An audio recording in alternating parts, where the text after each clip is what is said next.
Assalamu alaikum and welcome once again to this edition of Bookbytes on Salam Media. I'm your host Shafinaaz Hassim, and I have absolute pleasure in both reviewing and bringing to you some of the best local and international fiction and literature, just so that we can keep our finger on the pulse of what's being put out there and the stories that hold us and grow us and develop these bridges between us during a time when we might be physically distant, but definitely not in ways of being and ways of making sense. For today's show, I have pleasure of introducing local author, Johannesburg-based author Zaid Ismail, who has a range of very interesting publications, but in specific, today's specific focus is his latest novel, An Incomplete Love Story, which I had sincere pleasure getting into in the course of the last few days. I'd like to welcome Zaid to the show. It's an absolute pleasure and a privilege to have you and to be able to chat about this particular book and obviously some of your other works as well. Welcome to the show. Assalamu alaikum. Jazakallah for having me on your show.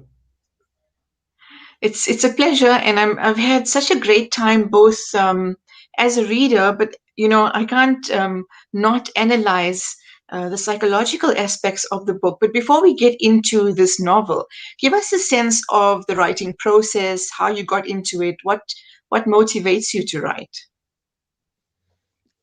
This novel, I've been pretty much sitting on it for probably about 10 years before I decided to actually write it. It's been a story that's been developing in my head for a long time based on my experiences in our community, basically. And the one thing I always found quite curious is that we've got so many amazing stories to tell in our own community that I didn't understand why it was always being told by others outside of our community. So I thought it would be good if I could write my own story with my that's inspired some of my own life events, and I wanted to have something out there that was a bit more authentically South African, Indian, Lahnasian, so to speak. Have something I that think you for someone that actually grew up in the space. No, absolutely. I think it's important what you've said there is that the kind of nuances of being a person in a particular time and space and writing from that perspective, instead of the kind of parachute journalism or parachute writing that you see where, you kind of just put a microscope onto a place and write about it. There's such a significant difference and such a great need for our stories. So well done and congratulations on that, and that definitely was the power behind this particular story. Your earlier writing, you go by author and life coach. So obviously, there's a lot of perspectives that come into play in your daily life. Talk to us about your earlier writing, what you've written so far before this novel. Before this novel, I wrote a couple of non-fiction books. Again, it's also because I thought we needed to, or at least I wanted to offer a different perspective on our take on mental health and on emotional well-being. And that led to the first book that I published, which is The Ego System. And the ego system is my take on what drives us as human beings. I call it, it's subtitled A Synopsis of the Human Condition. And in the book itself, I've also included a number of very, well, as readers have pointed out since I've published it, very personal essays that have been my introspections about different major events in life. Things like letting go, things like finding your own way in life, um, dealing with the restlessness that we have within us, understanding what it is that people take from us, things like that. So it was all So about a kind things. of manifesto. In a way, someone called it a treatise this week, so I'm not sure exactly. Manifesto, treatise, introspection.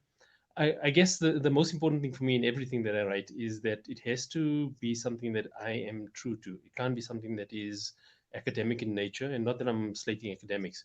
I'm saying it has to be something that relates to me personally, that I connect with, and that I see as a truth. And if I don't connect with the truth of it, I won't write it. So these writings are obviously very personal to you as well.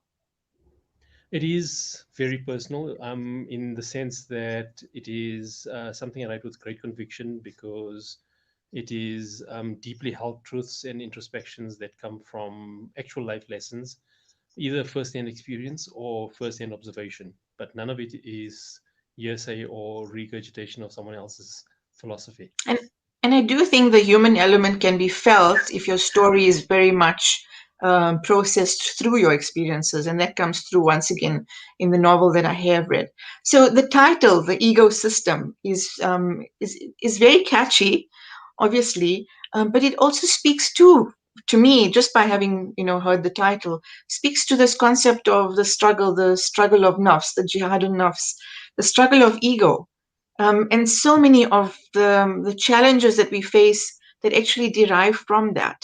Do you unpack? You said it's not academic in nature, but do you unpack some of these deeper struggles like addiction and its basis, or generational trauma, for example, just to name a Uh, I, few?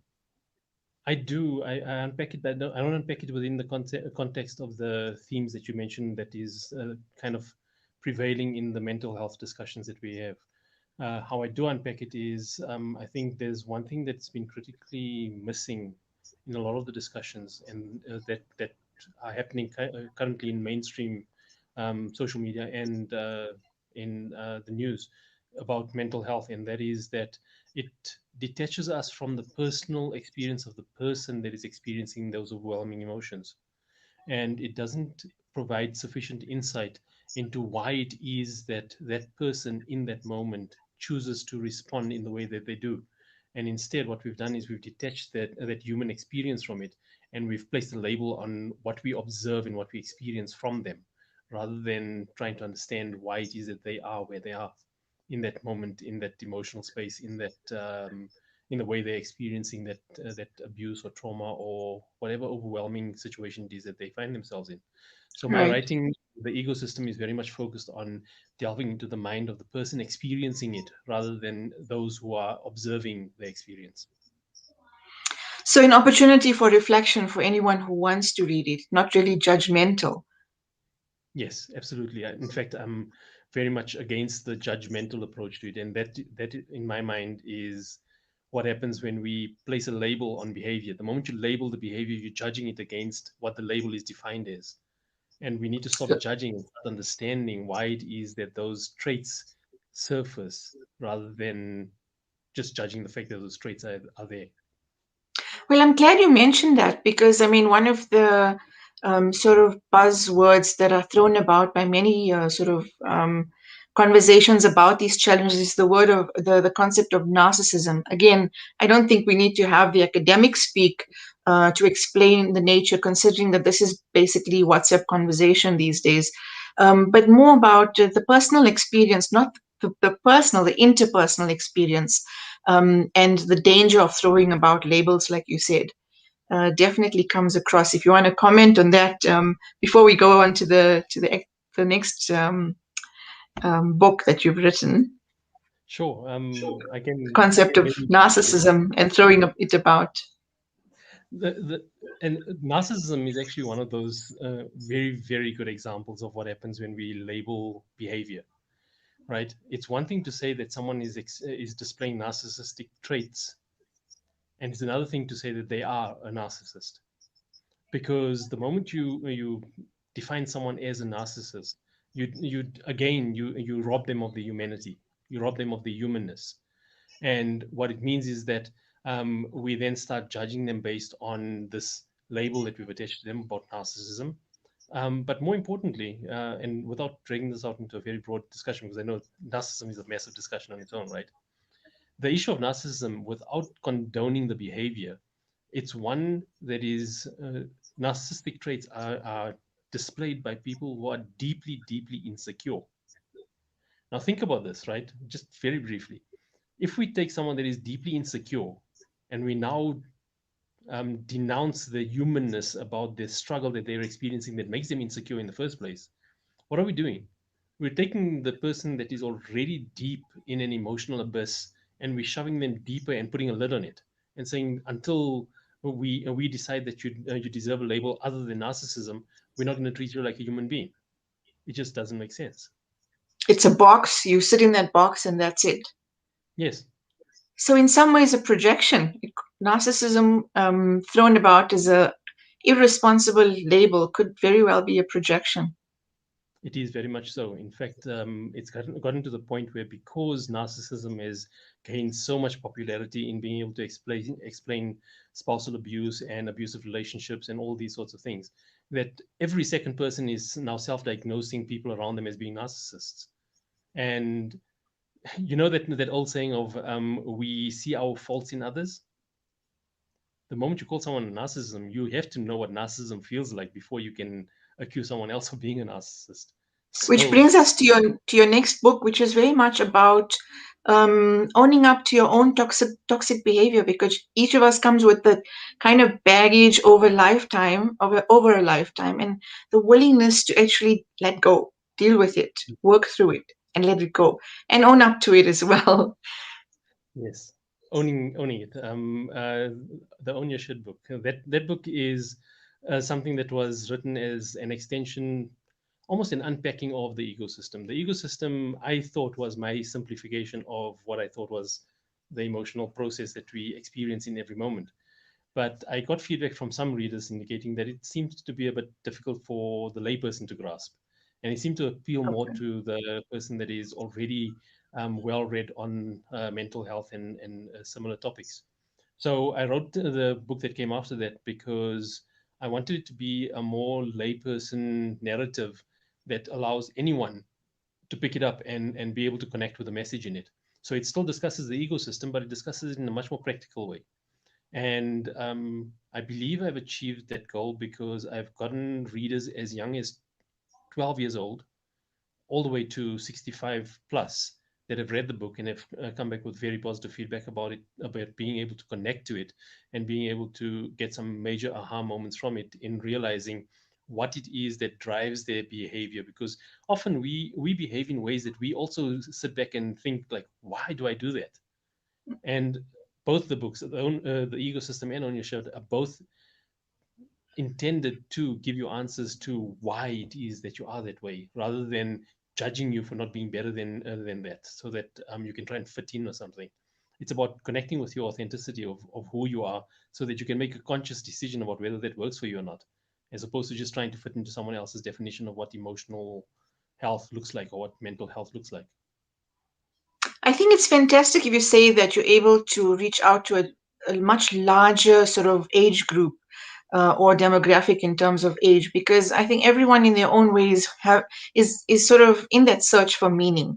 This is part of the life process, and if a book is able to inspire that reflection towards it, then it's fantastic that you've been able to do that. It's also a very catchy cover, and they say don't judge a book by its cover, but this cover somehow does sort of jump out at you.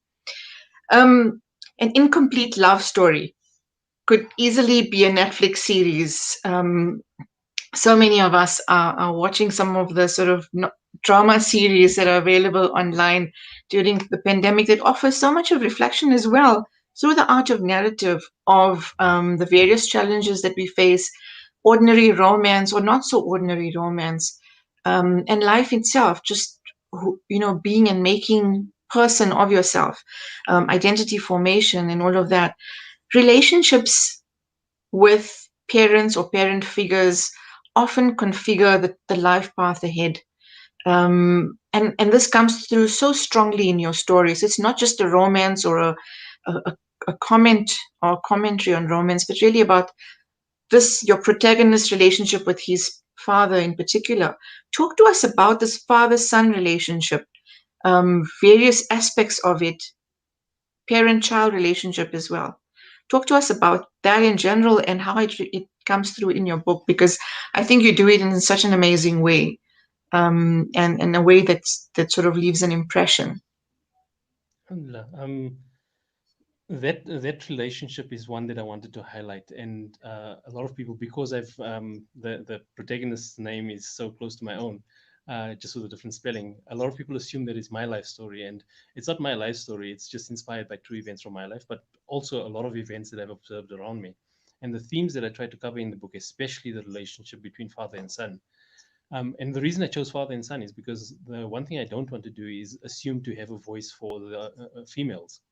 I don't want to speak on behalf of a woman's experience with their father or with their mother, because I don't know what that is. And like I said earlier, whenever I write anything, it has to be authentic. It has to be my true conviction in what it is that I'm sharing. So in this case, there's no shortage of examples of identifying this trend in the book is focused on the South African Muslim Indian community, but it's in the Indian community in general in South Africa that I've seen through growing up in Indonesia and etc. and having friends in those spaces, in identifying that there is a very, very real trend of emotional inaccessibility between parents and children, especially the father and son relationship.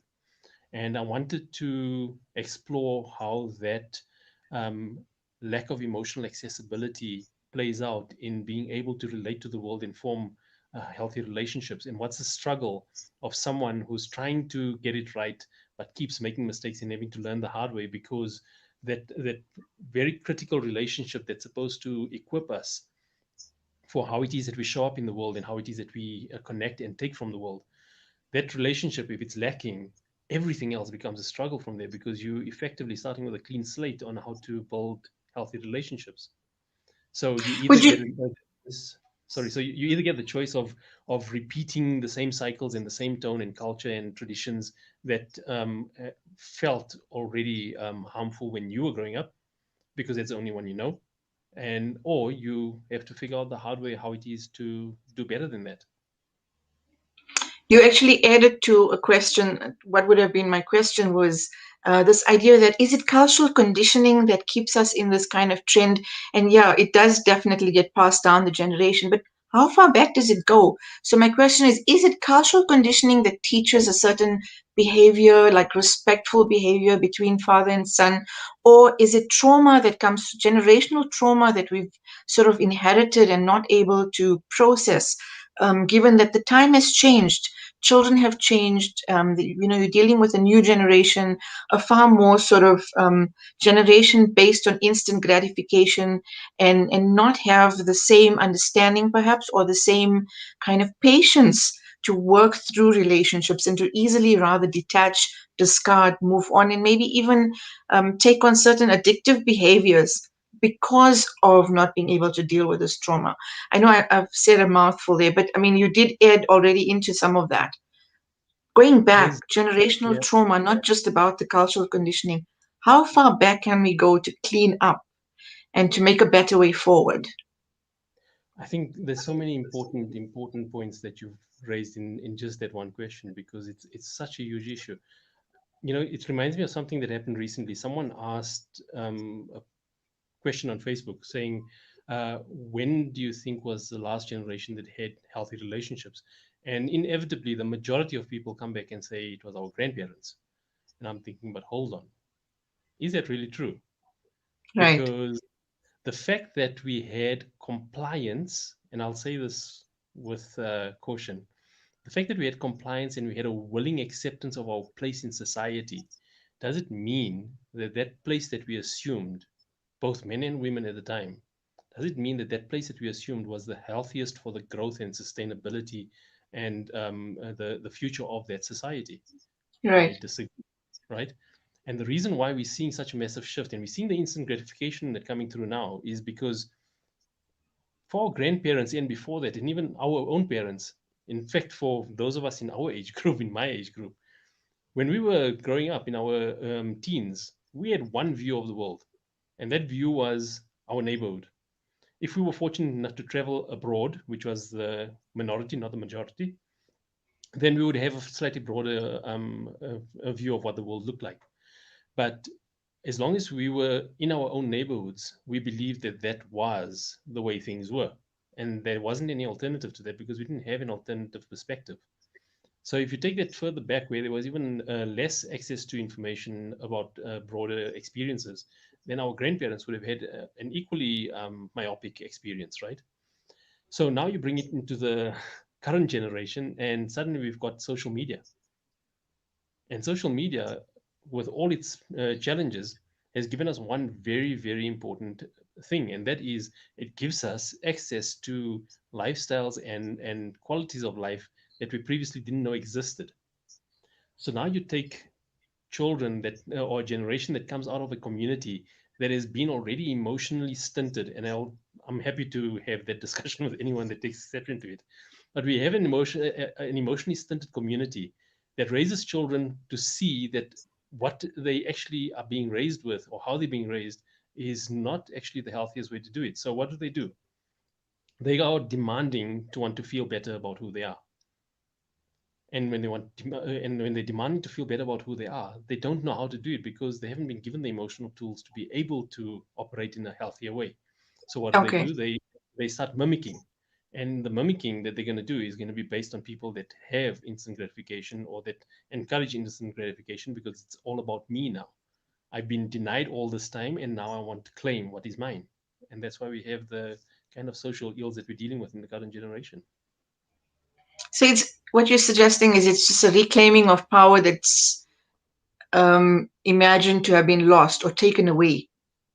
What Yes. defines an addictive personality from, what gives, is it purely that every teenager might be predisposed to addictive behaviors, and that doesn't necessarily mean drug abuse. It could be any range of things. I think addictive behavior is something that's horribly misunderstood in a big way. And the reason I say this is because there's no shortage of examples of people who have had exposure to a better quality of life, and the moment they connected with conviction that that quality of life was accessible for them, they gave up their addiction, right? So the addiction is something, addictive behavior is something that we hold on to because we have no hope of achieving that sense of fulfillment or that sense of gratification in any other way. So it's our go to.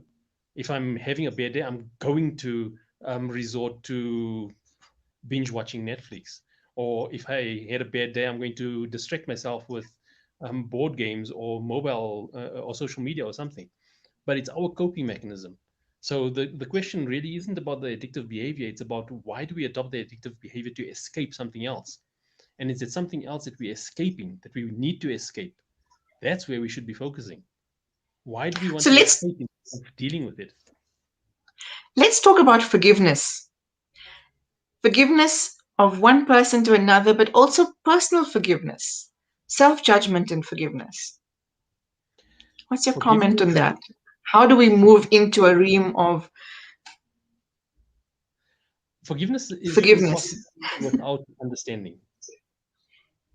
If you forgive without understanding, all you're going to be doing is you're going to be accepting the status quo for what it is, so that you can stop hostility or you can give yourself permission to move on. But it doesn't give you true forgiveness or true acceptance. You cannot accept something unless you understand why, or you understand or appreciate what is the value of accepting it. And this is what we're lacking. We're lacking this understanding, because without the understanding, everything becomes a matter of compliance. You need to forgive if you hope to have peace. So I'm looking for peace. So, okay, right, I'll forgive.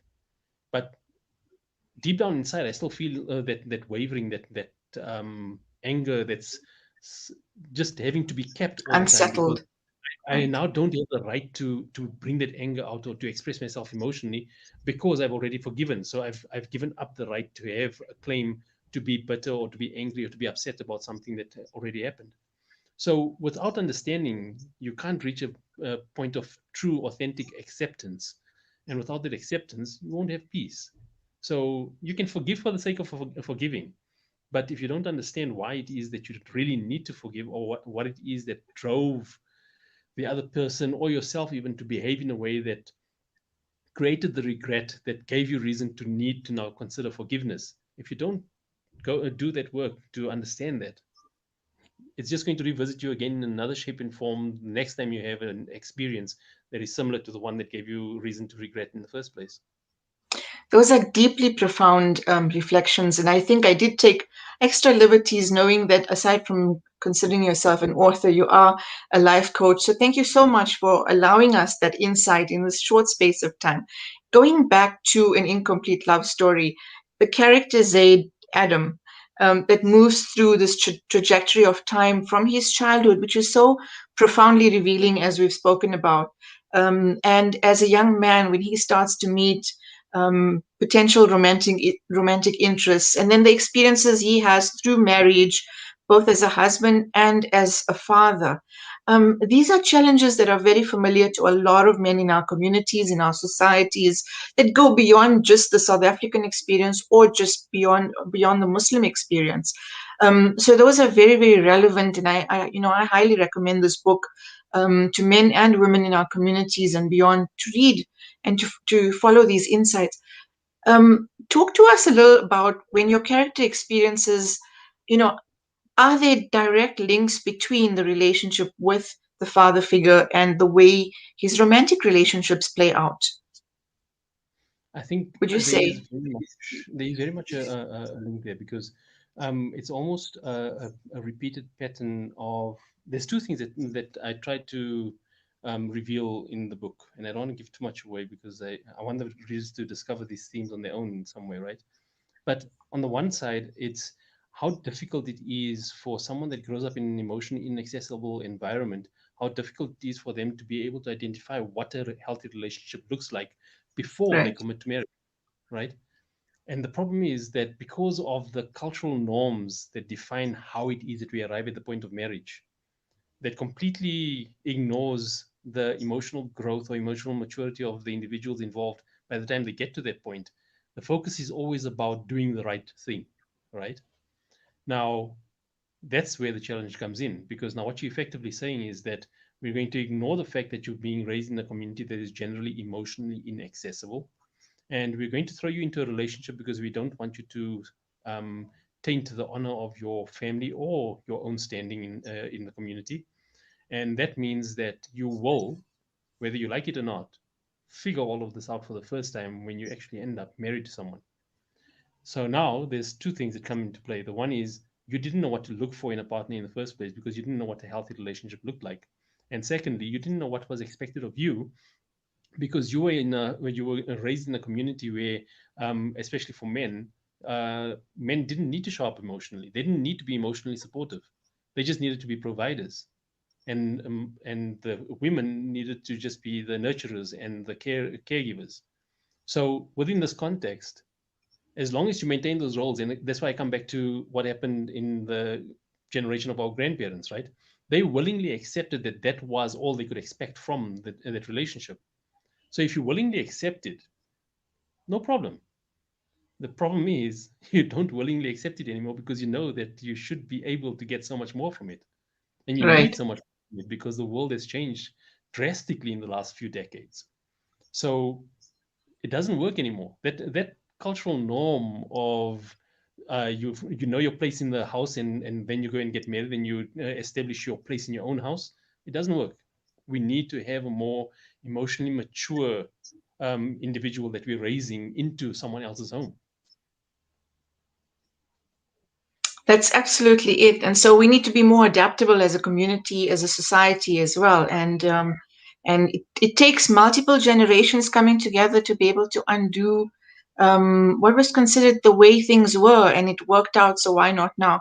It really does take getting together to be able to undo and redo some of this as well. One of the aspects that comes up very subtly, but because I've seen so many cases of it, is parental alienation in the course of the novel. I don't want it to be a massive spoiler, but it's so subtle in your book, and it continues to be, an issue even though our constitution is so progressive. A comment, even if brief. Yes, the parental alienation does. I do touch on it very briefly in the novel. I am planning a sequel to the novel, which is titled "Taqdeer: A Dance with Destiny," and in there, I'm hoping to take it to the next generation now because now the child born in the marriage in the first novel is now going to have to start finding their way, and now the dynamics of being a father is going to start coming into it. A father from a broken home, from a home that is emotionally inaccessible, who's had relationship problems himself, who now wants to do the right thing for his son. And how does he contend with all of this? Because again, he's having to figure this out by himself. Because if he goes according to social norms, he's going to have exactly the same kind of lacking relationship that he had with his father. So, how do you break this generational curse almost? without having a point of reference to go to inform your decisions on how it is that you do it better. And that's the struggle that's going to play out in the sequel. Well, part of the struggle, not Absolutely. the struggle. We look forward to that because that's a whole conversation in its own. And I will even sort of interrogate the concept of Taqdeer versus self-determinism, because that again will give us another session to talk about. We have run out of time and not out of conversation, that's for sure. Thank you so much for giving us your time, for writing these books, this book in particular. And we look forward to what comes out in the future from your pen. We wish you everything of the best on this journey of reflection and creating a difference, and of motivating us to make these adaptations and changes to a better society, to a healthier a basis for relationships, inshallah. We wish you all the best. Jazakallah khair. I mean, Jazakallah for having me. And so there you have it, Zaid Ismail with an incomplete love story. Please make sure to follow his social media pages, get hold of the book at local bookstores or directly from him, because you can get signed copies. And let's find better ways of dealing and healing. Until next episode, Assalamu alaikum wa rahmatullahi wa barakatuh.